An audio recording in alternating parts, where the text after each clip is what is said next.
going to be reading from the ESV translation of the word on this morning.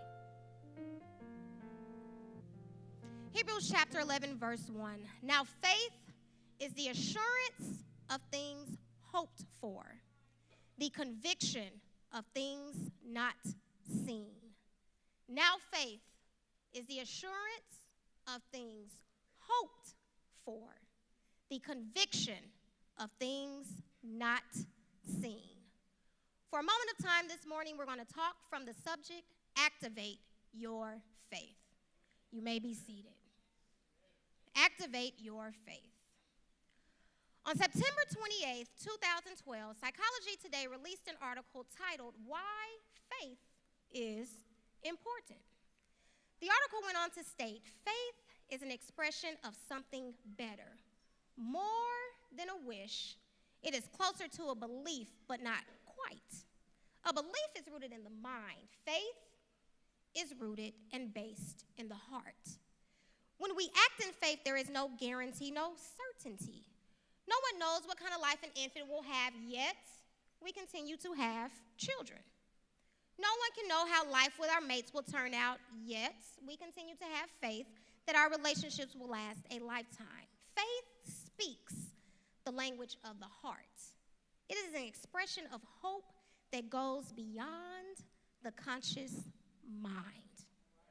Now, while this article gives a good perspective of faith, a good background, a good preface of faith, we as believers know that faith is much more deeper than that. Faith goes much, much deeper than that for the Christian believer. Mentioned approximately 247 times in the King James Version of the Bible, I would go so far as to say that faith is the cornerstone for the Christian believer's life. And I like how Joyce Meyer defines faith.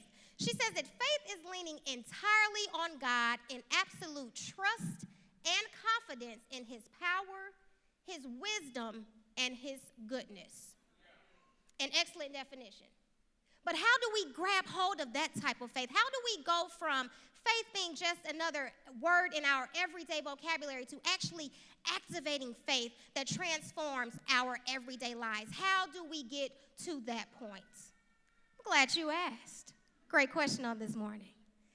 So today we are going to look at three different people or sets of people with three different unique experiences who all displayed three different types of faith.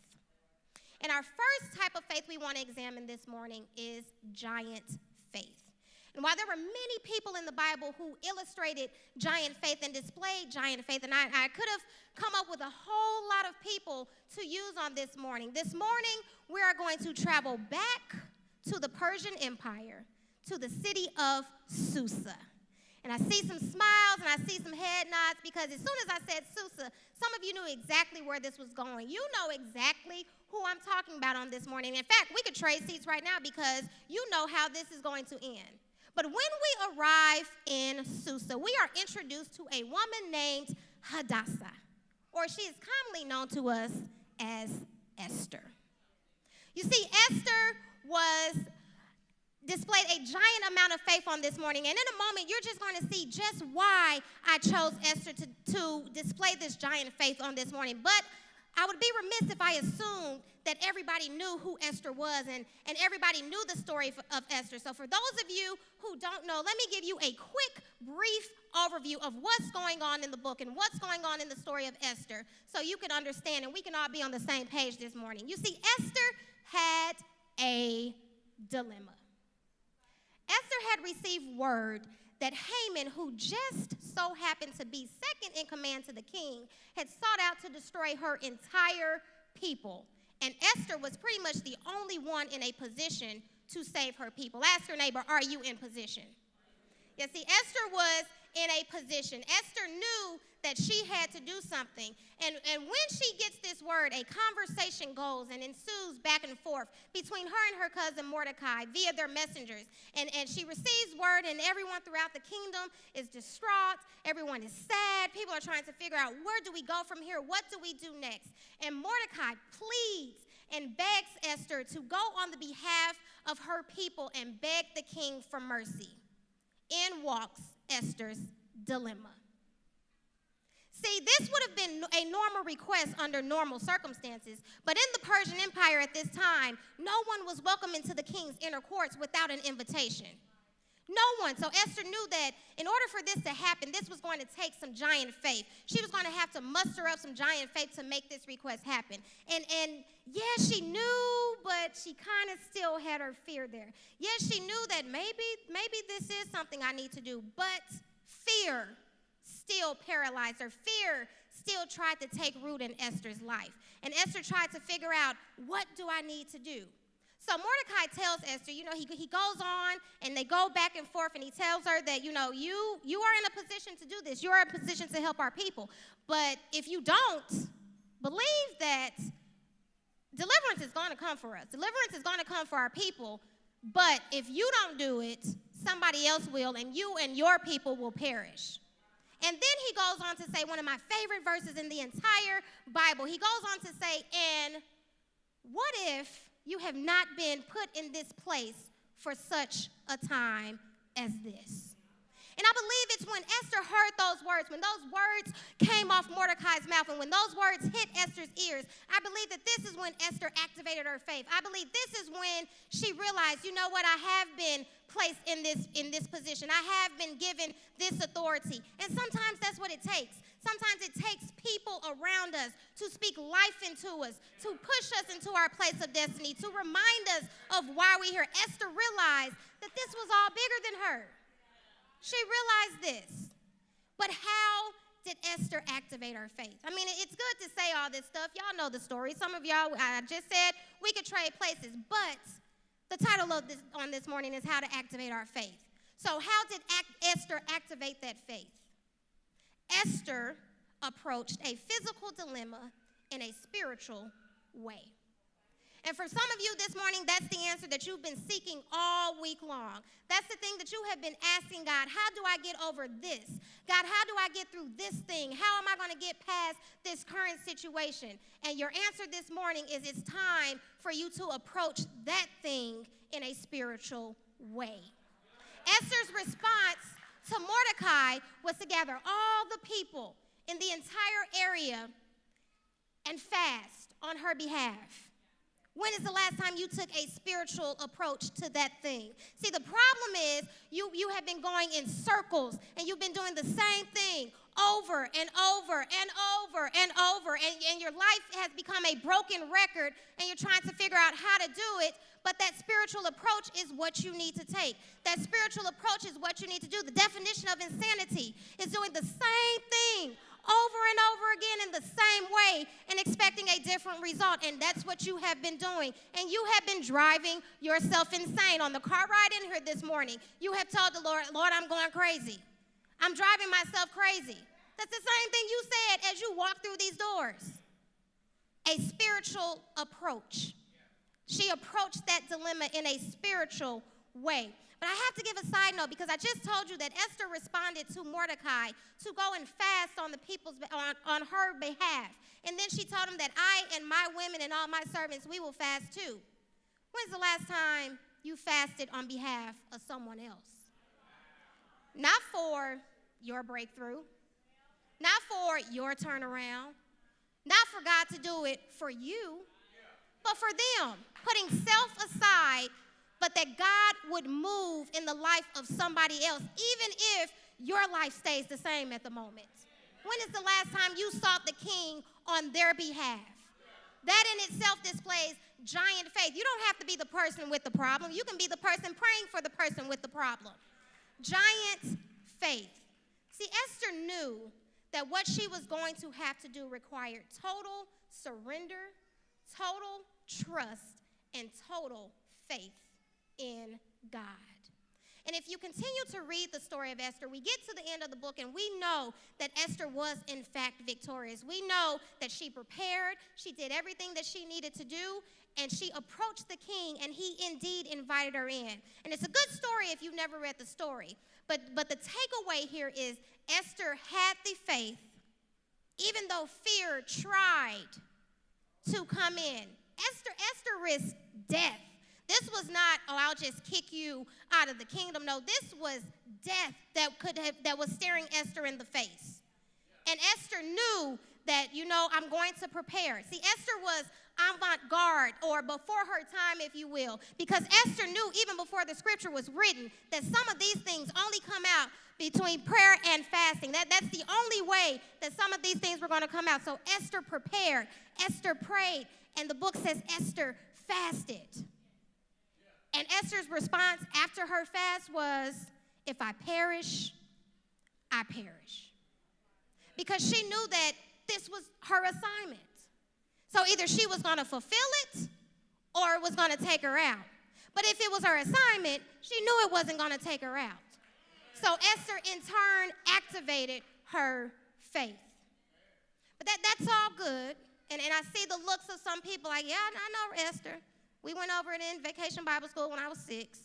So you know that story and you know what's going on, but how, the question still is raised, how do I apply that to my current situation and my current circumstance? In February of 2008, we received word that my dad had been diagnosed with cancer. Now, it wasn't a complete surprise because he had been sick for almost a year prior to this. And anyone who has ever had a cancer diagnosis or knows someone with a cancer diagnosis, there are certain types of cancer that will go undetected for the simple fact that they just don't know what it is. So we went through this year almost of trying to figure out what it is and taking out this body part and removing this because it's not functioning well and trying to figure out what's going over here. Just an entire mystery game. It's like we were trapped in the game of Clue and trying to find out what did it? What is responsible for all this that is going on?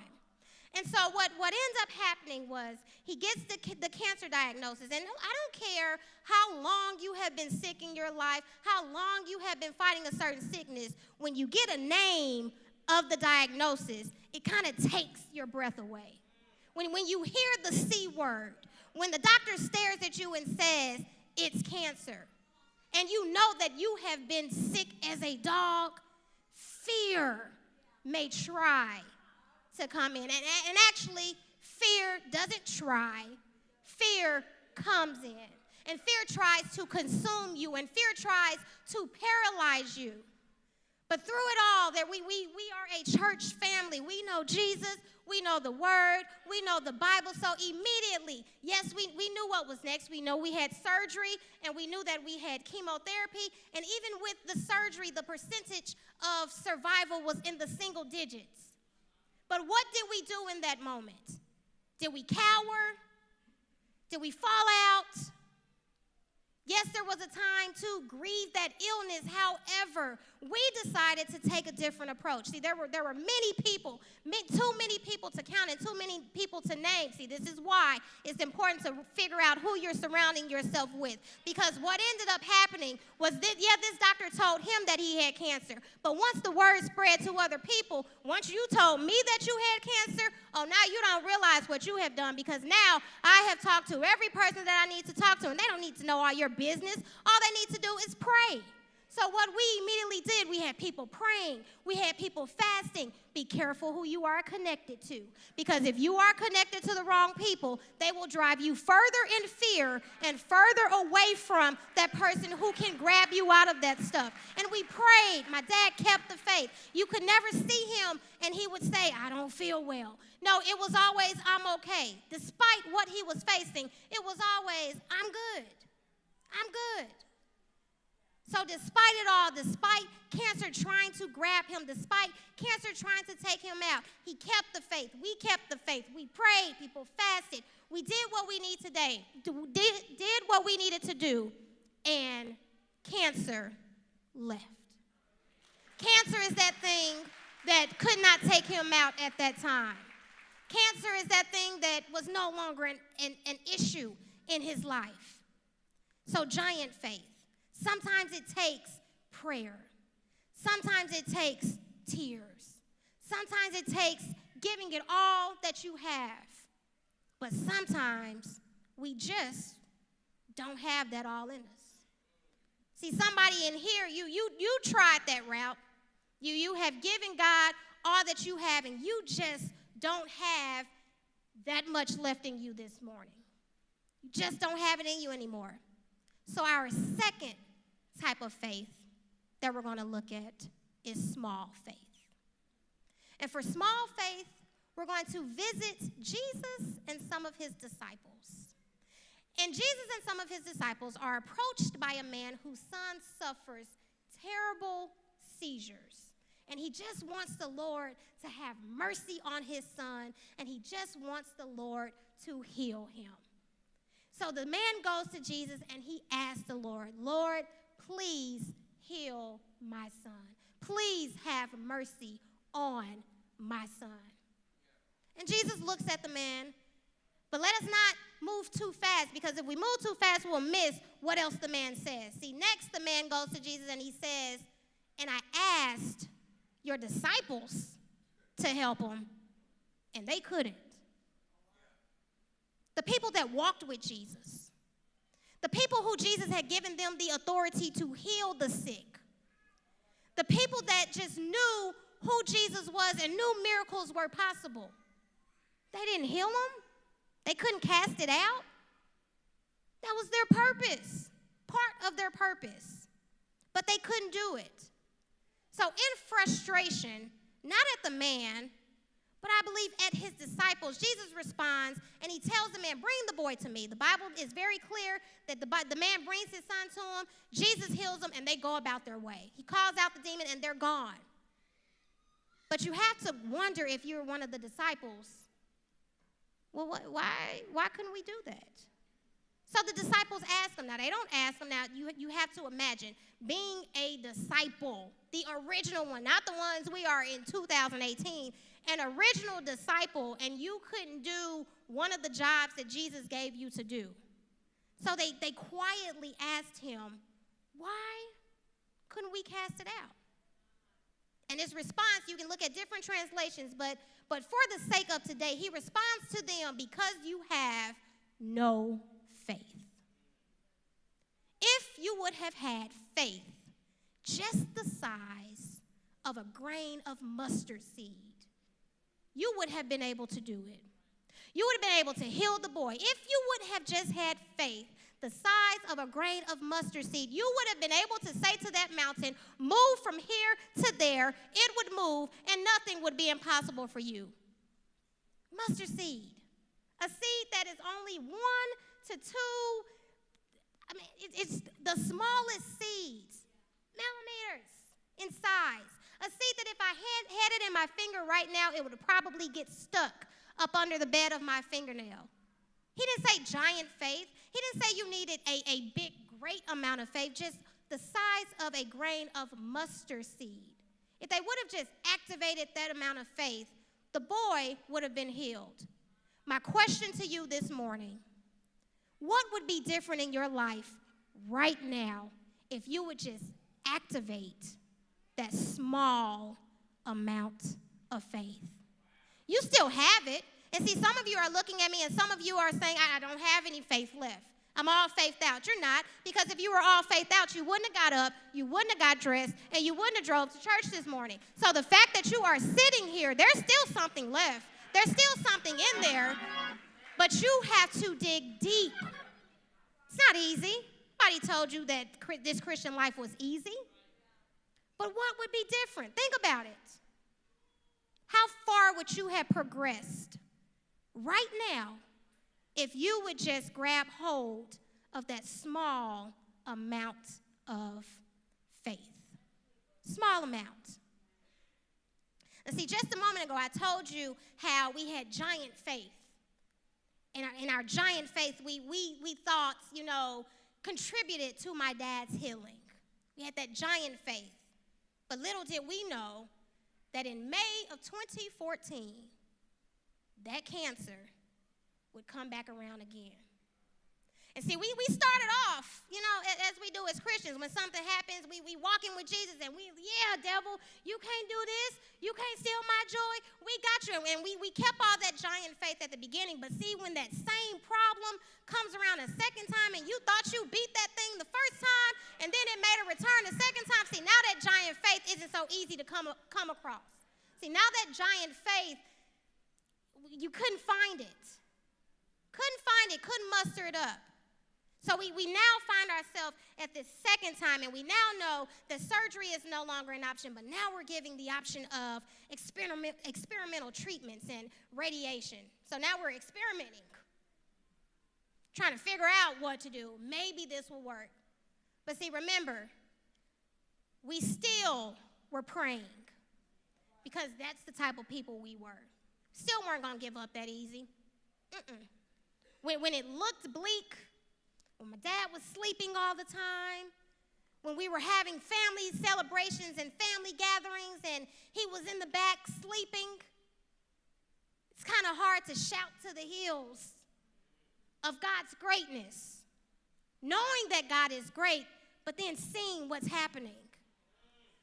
But in those moments, we still had enough faith. We still mustered up just the amount of faith that with all the faith that we could, that small, tiny amount of faith. And I can report that May 2014, cancer was no match for him. And the same God that did it before came back through and did it again. But you know what?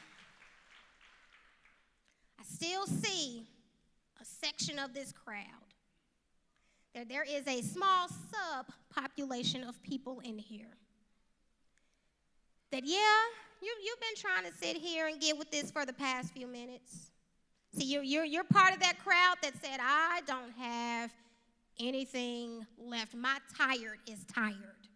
You are part of that crowd that you want to activate your faith, but you just can't figure out how.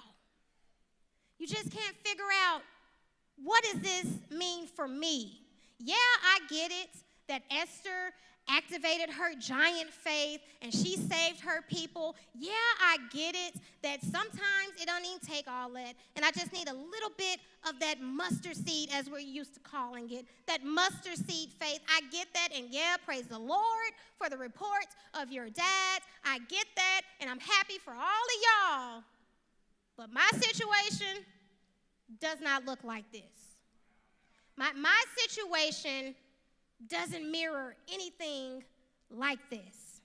See, now I'm talking to the person that has found themselves silently asking these questions while I've been standing here. Now I'm talking to the person who wants to really activate their faith, but you just really don't know how to do it. To the person who has found themselves confused. Talking to a very specific group of people at this moment. See, you thought that you were going to be able to walk in here on today, go back home and say, check mark, God, I did what you told me to do. You told me to get up. You told me to go to church. You had everybody call me this morning to remind me to get up and go to church, and I went to church. I don't know what you told me to go for, because it was the same way it was the last time I went, and then the time before that, and you have been in this cycle of repetitiveness over and over again, and nothing is changing. I mean, the word was okay, God, but it didn't have an effect on me. Nothing in my circumstances changed. See, I'm trying to get with all this stuff that she's up here saying, God, I really am. I'm trying to but I can't.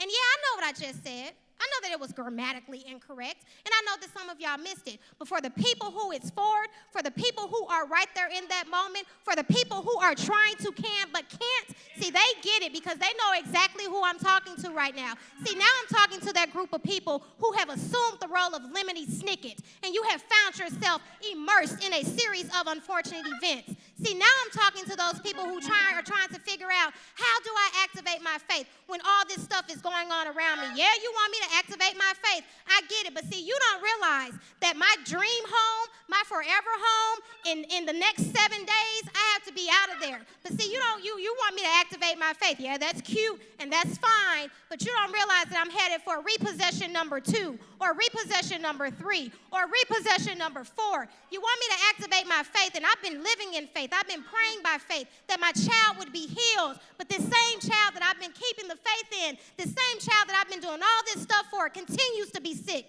The same child continues to be admitted to the hospital. But you want me to activate my faith?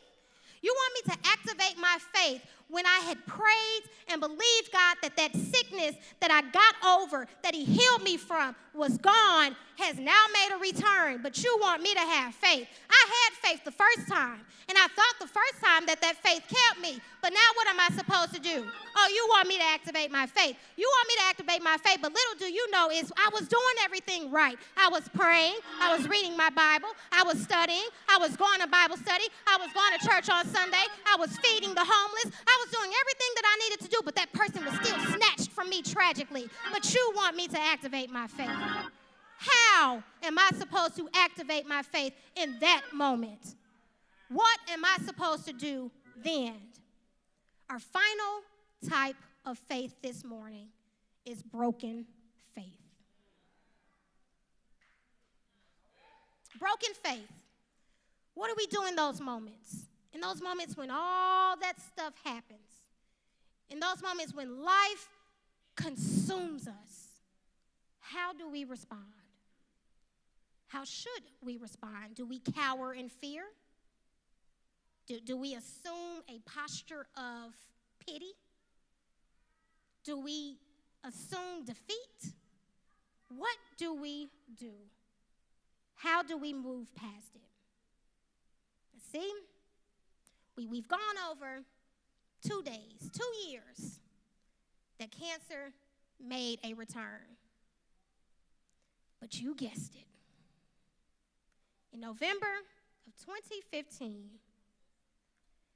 cancer would make its return for a 3rd time. Now, you have to know that at this point, we were over it. And see, there's somebody sitting here today, and you went through it the first time. It may not be cancer, but you know what it is.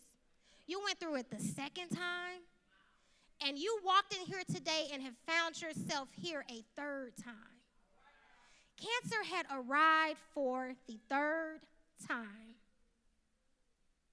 And I wish I could tell you that we had that same giant faith, or we mustered up that same mustard seed faith, and everything was good and all was well, and Jesus was on the throne, which he is and always will be, but everything was just great, and it was a beautiful day in our neighborhood. I wish I could tell you that. But Mr. Rogers, that just was not the case. This time, we found ourselves in a crossroads. This time, we found ourselves trapped in a series of this times. This time would be different. This time, I would find myself sitting in a hospital room. Dark, cold, lights still off, birds chirping outside just a little, blinds still closed. Myself, my dad, his brother, and his doctor. This time would be different. This time, I would watch the doctor exhale as tears welled up in her eyes, and look at my dad who laid in that hospital bed and say, "I'm sorry, Derek. There is nothing else we can do." And it was at that moment that I sat there in silence. Not a word was spoken in the entire room. There was no sound out in the hall, no breakfast trays going clatter. Silence. And I awaited my dad's response. And my dad looked at her with not a movement, not a tear, not a shiver of the lip, not anything, and simply responded, "Then I guess it's time to let me go." And I couldn't, for the life of me, figure out how somebody gets to that point where you are staring death in the face, but you are so able to boldly proclaim that it is time to let me go. And it was in the coming weeks that I would realize the answer to that question of how he was able to do that and how he was able to get to that point. And I wish that I could say that after the doctor told him that there was nothing else that she could do, that we called in some family members and everyone came in to say their final goodbyes and he drifted off peacefully in his sleep. But that's not how this story ends. See, this time we found ourselves again immersed in another series of this times. See, this time I was now consumed with hospice care. See, this time I was dealing with having to be the one who saw my dad work his whole life to get what he had and to provide for his children's children, to set up that legacy. I was this time caught with life to the left and death to the right. I found myself having to stand in my parents' bathroom and listen to the nurse tell me how to administer medication to him when she wasn't there, and if nobody else was there, what to do and what numbers to call and how to respond when these different things happen. All this stuff going on. Because just because the doctor couldn't do anything else doesn't mean that that was the last of cancer. That's not where that ended. So I tried to figure out, how do we cope with what's going on in this situation? How do we get past all of this? But see, I remembered. Remember, I told you we were a praying family. And see, I realized that my dad was able to say confidently that it was time to let him go, because in that moment he realized that everything that he had worked for was temporary. He realized that, yes, he did what he needed to do. He got the job done, but this place was never meant to be his final resting place. He realized that he was going to receive his healing, and his healing was going to come. It just may not look in the form that he thought it could and that he thought it would and that he thought it should, but he was at peace with that because he realized that he wasn't the person who determined everything.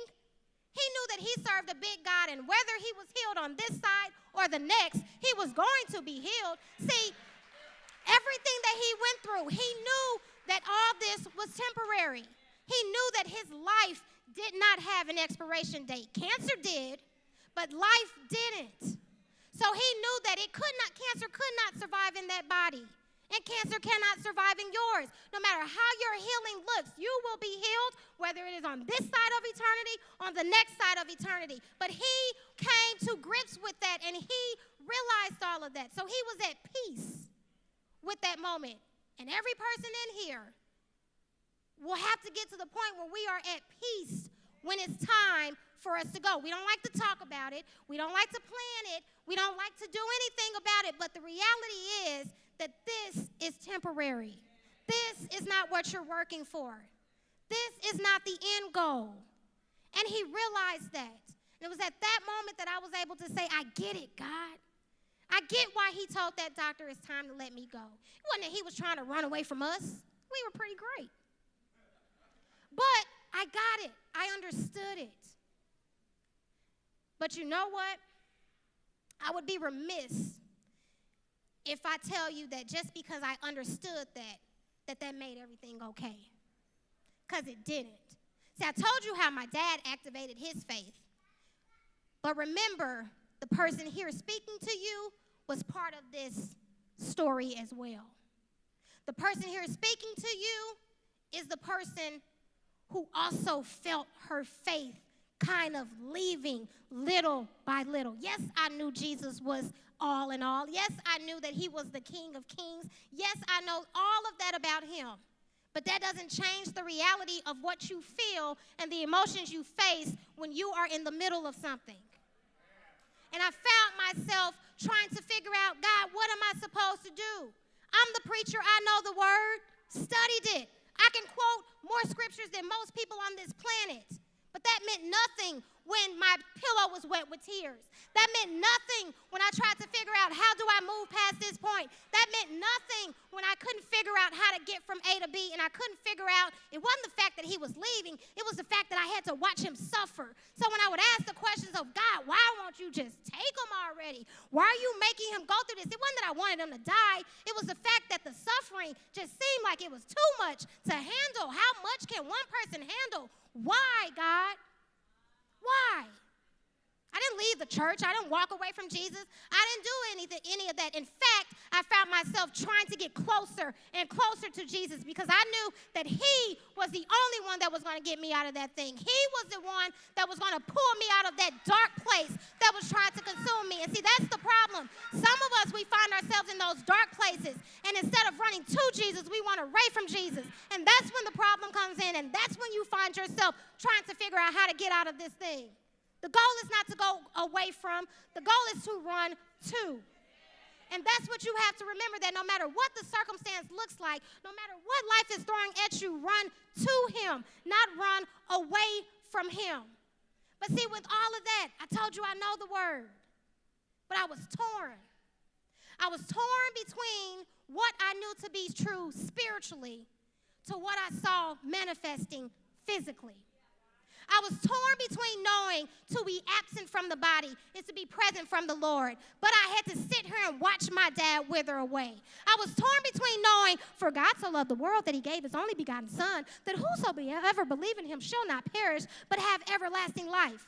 I was torn between knowing that everlasting life existed, but preparing to watch him take his final breath. I was torn. How do I get past this moment of being torn? How do I get past this broken faith? How do I crawl my way out of this pit that had been created? The only way that I was able to do that was to remember every scripture that was ever spoken, every prayer that was ever prayed, every word that was ever written. Even when I couldn't fully believe it, I spoke it. Even when I couldn't fully believe it, I read it. Even when I couldn't fully believe it, I prayed it. Even when I couldn't fully believe it, I made myself believe it.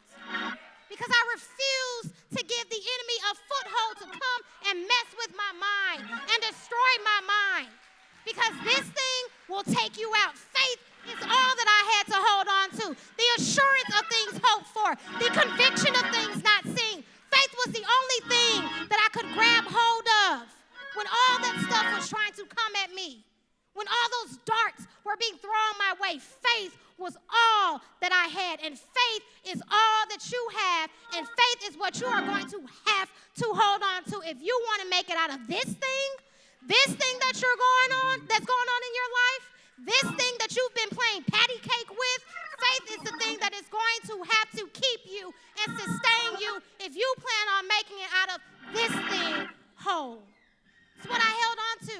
No matter what it is in your life, no matter what you're dealing with, whether it's Esther and fear is trying to take root in your life, the disciples, and you have that doubt that I think I can do it, but I don't know.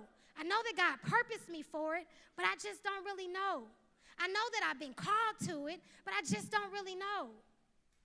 Or a trauma has affected your life or the life of someone close to you. Faith is the only thing that is going to get you out of this pit. Faith is the only thing that is going to allow you to make it out of this thing whole. My only assignment today is to encourage the person who came in here with a smile on your face, but a bruised, a broken, and a battered spirit. See, no one knew when you were washing your hands in the bathroom that you were calling it quits. No one knew when you grabbed your mint out of the tray that this was your last time coming to church if it wasn't different. See, no one knew any of that stuff. I'm talking specifically to you. You must activate your faith. You must give it another try. Your entire life depends on it. All the playing, all the hot and cold, it's not going to work. You must go at this thing all in. Remember our definition from earlier? Faith is leaning entirely on God in absolute trust and confidence in his power, his wisdom, and his goodness. Now is not the time for you to cower in fear. Now is not the time for you to assume that pity position or assume the role in defeat. No, now is the time for you to take your place as a son and a daughter of the King and declare the word of God over your entire life.